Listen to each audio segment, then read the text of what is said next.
Hi, hello, ఎలా ఉన్నారు? నేను మీ సగ్గుర్తి ప్రభాకర్. ముఖ్యంగా మనం ఒక ఇంపార్టెంట్ ఇష్యూ మీద డిస్కస్ చేద్దామని చెప్పేసి, అంటే నా ఒపీనియన్ చెప్దామని వీడియో చేయడం జరుగుతుంది. సో ముఖ్యంగా ఇప్పుడు రీసెంట్గా మనకి నీట్ పేపర్ లీక్ అయింది. సో దీని గురించి చాలామంది చాలా విధాలుగా ఎక్స్ప్లెయిన్ చేయడం జరిగింది. వాళ్ళు పొలిటీషియన్స్ కావచ్చు, కొంతమంది నాన్ పొలిటీషియన్స్ కావచ్చు. సో వాళ్ళు ప్రస్తావించిన అంశాలే కాకుండా నేను కొన్ని విషయాలు మీతో పంచుకుందామని వీడియో చేయడం జరుగుతుంది. సో ముఖ్యంగా లాస్ట్ నీటు 22,79,000 మంది రాశారు దగ్గర. సో రిజిస్టర్ చేసుకున్నారు వీళ్ళు. సో అందులో 22 లక్షల మంది దగ్గర 96% రాశారు, దగ్గర 97%. సో ఇంతమంది పిల్లల భవిష్యత్తుని వీళ్ళు గాలికి వదిలేసి, సో ఇప్పటికీ దగ్గర 2015 నుంచి మొదలుకుంటే 6 టైమ్స్ ఇలాంటి అలిగేషన్స్ సో రైజ్ అవటం జరిగింది. ప్రతిసారి ఏదో ఒక ఎలిగేషను, అంటే చిన్నవి కావచ్చు, పెద్దవి కావచ్చు. సో దీనికి ఆల్రెడీ ఒక చట్టం చేయటం జరిగింది. ఆ చట్టాన్ని వీళ్ళు ఎందుకు కఠినంగా అమలు చేయట్లేదు? ఇంతమంది పిల్లల భవిష్యత్తు వీళ్ళు ఎందుకు ఆడుకుంటున్నారు? సో ఎవరు కూడా సీరియస్గా దీన్ని ప్రస్తావించట్లేదు. కారణం ఏంటి అంటే, వ్యవస్థలో ఎవరైనా ఏదైనా చేయొచ్చు అనే ఒక నమూనాని వీళ్ళు ఇంప్లిమెంట్ చేస్తున్నారా, లేకపోతే ఎవడో ఒకటి చేసిన తప్పిదానికి మేమెలా బాధ్యులమని వీళ్ళు చేతులు దులుపుకుంటున్నారా? సో మేము ఎలా ఎక్స్పెక్ట్ చేయగలమని చెప్పేసి వీళ్ళు ఏమన్నా అనుకుంటున్నారా? పొలిటీషియన్స్ కంటే నేను ముఖ్యంగా ఇప్పుడున్న గవర్నమెంట్కి నేను అడిగే ప్రశ్న ఏంటంటే, ఎవడైనా వ్యవస్థలో ఏదన్నా చేయగలిగితే, వినాశనకరమైన పనులు ఏదైనా చేయగలిగే సత్తా ఉన్నవాడిని పట్టుకునే శక్తి మన గవర్నమెంట్కి ఉందా లేదా? ఇంటెలిజెన్స్ వ్యవస్థ ద్వారా వాళ్ళని గుర్తించే యొక్క నైపుణ్యత మన దేశానికి ఉందా లేదా? సో అలాంటి వ్యవస్థలో కట్టిన చాలా దృఢంగా ఉన్న మన దేశానికి ఎందుకు ఇన్ని తాత్సారం జరుగుతుంది? ఇది 22 లక్షల మంది విద్యార్థుల కష్టాన్ని, వాళ్ళ సామర్థ్యాన్ని మళ్ళొకసారి పరీక్షించడం అంటే మీ యొక్క తెలివి తక్కువతనానికి ఇది నిదర్శనం అని చెప్పొచ్చు. ఎందుకంటే ఒక విద్యార్థి దగ్గర రోజుకి 10 గంటలు 12 గంటలు కష్టపడి వాళ్ళు మొత్తం మైండ్లో పెట్టుకొని వెళ్ళి ఎగ్జామ్ రాసి, మళ్ళీ ఇప్పుడు రిజల్ట్స్ కోసం ఎదురు చూస్తున్న తరుణంలో మళ్ళీ ఇప్పుడు మీరు రీనీట్ అంటే వాళ్ళ యొక్క ఇంటెన్షన్ ఎలా ఉంటుంది? మీరు ఒకసారి ఎలక్షన్స్లో గెలిచిన తర్వాత ఎవరో కోర్టుకు వెళ్ళి మళ్ళీ రీఎలక్షన్ పెట్టమంటే మీరు పెడతారా? మీకు అలాంటి మీకే ఇంటెన్షన్ ఎలా ఉంటుంది? సో అలానే ఒక పసి హృదయం, ఒక 15-20 సంవత్సరాల లోపు ఉన్న పిల్లలు ఒకసారి కాదు, 2 సార్లు కాదు, 3 సార్లు కూడా ప్రిపేర్ అయ్యే వాళ్ళు ఉన్నారు డాక్టర్ కావాలనే ఆశలతో. సో అలాంటి విద్యార్థులను మీరు గాలికి వదిలేసి, మీరు మీ యొక్క రాజకీయాలు, ఒక పార్టీపై ఇంకొక పార్టీ, ఇంకొక పార్టీపై ఇంకొక పార్టీ, మీరు ఈ యొక్క రాజక్రీడలు అంటారు దీన్ని. సో అంటే మీకు అసలు వాల్యూయే లేదు వ్యవస్థలో, సక్రమ మార్గంలో నడుపుదామనే ఆలోచన మీకు ఉన్నట్లయితే మీరు రెస్పాండ్ అవుతారు. నేను ఎందుకు ఈ మాట అంటున్నానంటే, ఇంత ఘోరంగా టోటల్గా 788 మంది ఎంపీస్ ఉన్నారు మన దగ్గర, మన పార్లమెంట్లో, లోక్సభే కావచ్చు, రాజ్యసభే కావచ్చు. సో మొత్తం 788 మంది పార్లమెంట్ సభ్యులు మీ నియోజకవర్గాల్లో పిల్లలు ఎగ్జామ్ రాయలేదా? రాస్తే మీకు బాధ్యత లేదా? మీరు కనీసం ఓదార్చే స్టేట్మెంట్లన్నీ ఇచ్చారా పిల్లలకి? ఇక ముందు జరగకుండా చూస్తామనే ధైర్యం మీకుందా? అలాంటి మాటలు చెప్పే ధైర్యం లేదు. ఎందుకంటే మీరు నీచ రాజకీయాలు, ఒక సామాన్య మానవుడు కష్టపడి, వాడు రోజంతా కష్టపడి పనిచేసిన దాంట్లో వచ్చిన ట్యాక్స్తో మీరు ఎంజాయ్ చేస్తున్నారు. నిజంగా ఇది కరెక్ట్. ఇది ఒక సామాన్య మానవుడు కట్టిన ట్యాక్స్తో మీరు ఎంజాయ్ చేస్తున్నారు. అంతకుమించి మీరు వేరే బాధ్యత ఏం లేదు. ఏసీ కార్లు, ఏసీ పార్లమెంట్లు, ఏసీ అసెంబ్లీలు, మీకు మీ వెనక 10 కార్లు, 20 కార్లు, వ్యవస్థ, గవర్నమెంట్ వ్యవస్థ, ఎంత దేనికోసం? మీరు ఎవరి కోసం పనిచేస్తున్నారు? ఒక భావి భారత డాక్టర్ కావాలనే ఆశతో ఒక విద్యార్థి కష్టపడి ఎగ్జామ్ రాస్తే మీకు కొంచెం కూడా బాధ్యత లేకుండా ఎలా ఉంటారు మీరు? ఎవరైనా పేపర్ స్టేట్మెంట్స్ ఇచ్చారా? విద్యార్థులను ఓదార్చే స్టేట్మెంట్స్ ఏమైనా ఇచ్చారా పబ్లికల్గా? టీవీ న్యూస్లో ఏమైనా ఇచ్చారా? ఓకే. టోటల్ ఎవ్రీ స్టేట్లో మీకు 20 నుంచి 30 సీఎంలు ఉన్నారు. దగ్గర 30 సీఎంలు ఉన్నారు, అన్ని స్టేట్స్ కలిపి, టెరిటోరియల్ కలిపి. ఏ సీఎం అయినా కనీసం అధికారిక ప్రకటన చేశారా? మేము దీని మీద స్పందిస్తాము, ఇంకా ముందు ఇలా జరగకుండా చూస్తాము, గవర్నమెంట్ కట్టడి చేస్తాము, సెంట్రల్ గవర్నమెంట్ని. ఎవడన్నా మాట్లాడా? ఎవడి కోసం పనిచేస్తున్నారు మీరు? ఎక్కడున్నారు అసలు మీరు? ఈ దేశంలో ఉన్నారా? తర్వాత పొలిటికల్ లీడర్స్ ఎంతమంది? దగ్గర ఒక 15-20 మంది మాత్రమే ఇప్పటి వరకు స్పందించారు, as per paper statements. News paper స్టేట్మెంట్సే కావచ్చు, మీడియా స్టేట్మెంట్స్ కావచ్చు, అది కూడా సోషల్ మీడియాలో. అఫీషియల్గా అంటే మీకు బాధ్యత లేదా విద్యార్థులపైన? మీ నియోజకవర్గాల్లో విద్యార్థులు పరీక్ష రాయలేదా? అసలు ఎవరి కోసం మీరు పనిచేస్తున్నారు? ఓన్లీ ఆ ఎంపీ ఏదో లిక్కర్ కేసు అని, ఈ ఎంపీ లిక్కర్ కేసు అని, వాడు దోశాడని, ఈడు దోశాడని, ఇలాంటి వాటిపైనే మీ దృష్టి ఉంటుందా? భవిష్యత్తు తరాలు నిర్మించే విద్యార్థులపైన మీ యొక్క ధ్యాస ఉండదా? ఎందుకు ఇలా చేస్తున్నారు? నీచమైన రాజకీయాలు చేయడానికి మాత్రమే మీరున్నారా? మంచి భవిష్యత్తును నిర్మించే విద్యార్థుల భవితవ్యాన్ని నిర్మించే వారికి సపోర్ట్గా ఉండలేరా మీరు? ఎందుకు ఇలా చేస్తున్నారు? అలాగే మీరు ఎంపీటీసీలు వస్తే దగ్గర 2,5-6 లక్షల మంది ఎంపీటీసీలు ఉన్నారు. ఎవరికి బాధ్యత లేదా? జెడ్పీటీసీలు ఎంతమంది ఉన్నారు? దగ్గర 15,000 మంది నుంచి 20,000 మంది ఉన్నారు మొత్తం దేశం మొత్తం. జెడ్పీటీసీలకు బాధ్యత లేదా? పంచాయతీ ప్రెసిడెంట్స్ ఉన్నారు దగ్గర చాలామంది. 2 లక్షల, 2.5 లక్షల నుంచి 2.7 లక్షల, దగ్గర 2.5 లక్షల మంది పంచాయతీ సర్పంచ్ ఉన్నారు. వీరికి బాధ్యత లేదా? ఎవడు మాట్లాడే పరిస్థితి లేదా? అంటే సమాజంలో ఏది జరిగినా విద్యా వ్యవస్థల మీద మీకు అసలు అభిప్రాయాలే లేవా? అవును, మీకు ఎలా ఉంటాయి? మీరు ఏమైనా చదువుకున్నారా? చదువుకొని పైకి వచ్చిన వాళ్ళు ఇందులో చాలా తక్కువ మంది.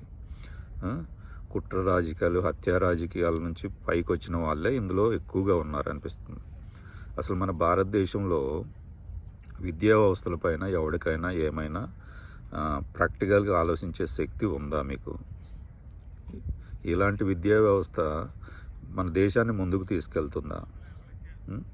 ఎవడైనా మాట్లాడుతున్నారా సబ్జెక్ట్ మీద? ఈ పార్టీ చేస్తే ఆ పార్టీ మీద దుమ్మెత్తిపోయటం, ఆ పార్టీ చేస్తే ఈ పార్టీ మీద దుమ్మెట్టిపోయటం. పక్కా ప్రణాళిక అనేది అసలు ఎవరికన్నా ఉందా మన దేశంలో? ఒక వ్యవస్థకి పక్కా ప్రణాళిక ఉన్నప్పుడు దాన్ని అమలు చేస్తున్నారా? అమలు చేసే రాజ్యాంగ చట్టాలు నిర్వర్తించే అధికారుల మీద నిబద్ధత ఉందా? వాళ్ళని ఎవరు కంట్రోల్ చేస్తున్నారు? ఈ పేపర్ లీకేజీలకి ఒక చోట నుంచి ఇంకో చోటకి ఇలా లీక్ అవుతుంది. ఇంటెలిజెన్స్ వ్యవస్థ దాని మీద ఏం పని చేయట్లేదా? 22 లక్షల మంది విద్యార్థులు ఈ పరీక్ష రాస్తుంటే దాని వెనక ఇలాంటి నిగాఢమైన వ్యవస్థ పనిచేయాల్సిన అవసరం ఉందా లేదా? ఒక రాజకీయ నాయకుడు ఏ పార్టీలోకి వెళ్తున్నాడు, ఏ ఫామ్ హౌస్లో పడుకుంటున్నాడు, ఎక్కడ ఉంటున్నాడు అనే వ్యవస్థ మీకు ఎలా తెలుస్తుంది? అంటే మీరు ఏ వ్యవస్థలను వాడుతున్నారు? అలాంటి వ్యవస్థలను ఇక్కడ పిల్లల భవిష్యత్తు కోసం వాడలేరా? ఈ యొక్క రాజకీయ నాయకులు ఎంత తొత్తులుగా మారారంటే వారికి కనీస అవగాహన కూడా లేదు. అంటే ఈ ఇట్లాంటి విషయాలు 22 లక్షల మంది విద్యార్థుల భవిష్యాన్ని ఇట్లా గాలికి వదిలేసి మళ్ళీ మేము నీట్ పేపర్ పెడతాము, మళ్ళీ నీట్ ఎగ్జామ్ పెడతాము 21 తారీఖు జూన్ అని చెప్తున్నారు. అంటే మళ్ళీ జరగదనే అవకాశం ఏమైనా ఉందా? ఈసారి ప్రింటింగ్ ప్రెస్లోనే పేపరు లీక్ అయ్యే అవకాశం లేదా? దీనిపైన నిగాఢమైన ఏమన్నా వ్యవస్థ మీరు తయారు చేశారా? పబ్లిక్ ఎలాంటి హామీ ఇవ్వగలరా? ఇప్పటికి 5 సార్లు అయింది. 6వసారి జరగదని మీరు ఏమైనా హామీ ఇవ్వగలరా? అసలు ఎవడి కోసం ఈ వ్యవస్థలు నడుపుతున్నారు మీరు? సామాన్య ప్రజలు కష్టపడి ట్యాక్స్ కట్టి మిమ్మల్ని పోషిస్తున్నారు, ఈ వ్యవస్థను కానీ, పార్లమెంట్ని కానీ, అసెంబ్లీని కానీ. సో దీనికి విలువ ఎక్కడుంది? ఒక సామాన్య విద్యార్థిని రాసే పరీక్ష మీద మీరు కంట్రోల్ చేయలేని వ్యవస్థ, ఇంత దరిద్రమైన వ్యవస్థ మన సమాజంలో ఉన్నందుకు మన దేశం తరపున సిగ్గుపడాలి. ఇలాంటి వ్యవస్థల మనకు క్వాలిటీని ఇచ్చేది మన దేశానికి. భావి భవిష్యత్తును తయారు చేసే విద్యార్థుల మీద మీరు ఆలోచించినప్పుడు, మీకు అవగాహన లేనప్పుడు పాలిటిక్స్లో ఉండటం వేస్ట్. మీరు ఎవడైనా ఒక్క స్టేట్మెంట్ అన్నా పబ్లికల్గా ఇచ్చాడా? అలాంటి మగవాడు పార్లమెంట్ ప్రజల ద్వారా ఎన్నుకున్న ఒక్క మగవాడు కూడా లేడా? ఇది చాలా నీచమైన సంస్కృతి. ఎగ్జామ్ పెడతారు, అందులో లీక్ అవుతుంది, మళ్ళీ ఎగ్జామ్ పెడతారు, మళ్ళీ అంటే ఎవరు మాట్లాడలేదని చెప్పేసి మీరు ఇక పొలిటికల్ విషయానికి వస్తే అదొక పొలిటికల్ వ్యవస్థ అన్నది ఒక వేశ్య పద్ధతిలో నడుస్తుంది. వేశ్యకి ఏంటంటే ఏ కాడికి డబ్బులు సంపాదించడమే తప్ప వేరే మార్గం ఉండదు, వేరే అవగాహన ఉండదు. సో రాజకీయ వ్యవస్థ కూడా ఈనాటి రాజకీయ వ్యవస్థ వేశ్య వ్యవస్థతో నేను పోలుస్తున్నాను. రాజకీయాల్లో కొంతమంది నిస్వార్థపరులు ఉంటే వాళ్ళని మూడక నెట్టేసి ఇప్పుడున్న వేశ్య వ్యవస్థ లాగా ఒక వేశ్య వ్యవస్థతో నేను ఈ రాజకీయ వ్యవస్థను పోలుస్తున్నాను. మళ్ళీ ఒకసారి చెప్తున్నాను, ఇది ఒక రాజకీయ వేశ్య వ్యవస్థ సమానమైన పద్ధతిలో వీళ్ళు నడుస్తున్నారు. సో రెండవది వచ్చేసి స్టూడెంట్ యూనియన్స్. ఎక్కడికి వెళ్ళాయి స్టూడెంట్ యూనియన్స్? చిన్న ఫీజు పెరిగితేనే మీరు అంటే అల్లరి చేసే student unions, national student unions ఎక్కడికి వెళ్ళాయి? ఏం మాట్లాడుతున్నాయి? అంటే మీరు కూడా పార్టీలకు తొత్తులుగా మారారా? పార్టీలకు పెన్సిల్లాగా మారారా? వాళ్ళు ఎప్పుడు కావాలంటే అప్పుడు చెక్కుకొని రాసుకునే విధంగా మీరు తయారయ్యారా? అంటే వాళ్ళ కనుసన్నల్లో నడుస్తున్నారా? ఎక్కడికి వెళ్ళారు మీరు? National student unions, state student unions ఎక్కడికి వెళ్ళారు? ఏమైంది? మీకు నోరు రావట్లేదా? ఓకే. Third one, media. ఒక సామాన్య మానవుడు ఏదన్నా తప్పు చేస్తే గుచ్చి అడిగే మీడియా మీ కళ్ళు ఎక్కడికి పోయినాయి? మీ కళ్ళకి ఇది కనిపించట్లేదా? చర్చా డిబేట్లు పెట్టరా మీరు? రాజకీయ నాయకులను పిలిచి అడగరా మీరు? వ్యవస్థలో ఇంత ఘోరం జరుగుతుంటే మీకు కనిపించట్లేదా? ఏదో అరకొరగా న్యూస్ ఇచ్చేసి ఊరుకుంటారా మీరు? అంటే సామాన్య మానవుడు ఏదైనా తప్పు చేస్తే ఎన్ని రకాల క్వశ్చన్లు మీరు తయారు చేసుకొని ఇంటర్వ్యూకి వస్తారు? ఒక నిగాఢమైన వ్యవస్థని బయటికి తీయాలన్న ఉద్దేశంతో మీరు అందులో ఉన్న పూర్తి సమాచారాన్ని లాగే విధంగా మీరు ఇంటర్వ్యూ చేస్తారే, ఇప్పుడు ఈ విషయంలో చేయరా మీరు? రాజకీయ నాయకులను అడగరా? ఎందుకు? మీడియా వ్యవస్థ కూడా ఒక రాజకీయ వేశ్య పద్ధతికి సపోర్ట్గా నిలుస్తుంది. వాళ్ళతో మీరు భాగస్వాములు అవుతున్నారు. ప్రశ్నించకపోతే మీ మీడియా వ్యవస్థ ఎందుకు? నేను మరొకసారి చెప్తున్నాను, మీడియా వ్యవస్థకి ఏమైంది? ఎన్ని రోజులు మీరు మౌనంగా ఉంటారు? అంటే మిమ్మల్ని శాసిస్తున్నారా? మిమ్మల్ని వాళ్ళ కనుసన్నల్లో మిమ్మల్ని పెంచుకుంటున్నారా? మీకు ఓపెన్గా మాట్లాడే ధైర్యం లేదా మీకు మీడియా సంస్థలకి? ఓకే. థర్డ్ వన్ వచ్చేసి పబ్లిక్ ఎప్పుడు కూడా ఎక్కడ కూడా రియాక్ట్ అయిన పద్ధతులు చాలా తక్కువైపోతూ ఉన్నాయి. పూర్వకాలంలో చూస్తే వామపక్ష పార్టీలు కానీ, అలియన్స్ ఉన్న పార్టీలు కానీ సమాజంలో చిన్న తప్పు జరిగితే పబ్లిక్ని అవేర్నెస్ చేసి పబ్లిక్ దగ్గరికి వెళ్ళి పిలుచుకొని వచ్చి ప్రజా సమస్యలు పరిష్కారం అయ్యేంత వరకు ధర్నాలు, అవేర్నెస్ ప్రోగ్రాం చేసేవారు. ఇప్పుడు ఏమైంది? ప్రతిపక్ష పార్టీలన్నీ, వామపక్ష పార్టీలన్నీ ప్రభుత్వాల కన్సర్న్లలో నడుస్తున్నాయా? అంటే ఈ సంవత్సరం మేము వీళ్ళకి మద్దతు ఇచ్చాం కాబట్టి వీళ్ళు ఎన్ని తప్పులు చేసినా మేము మాట్లాడాం.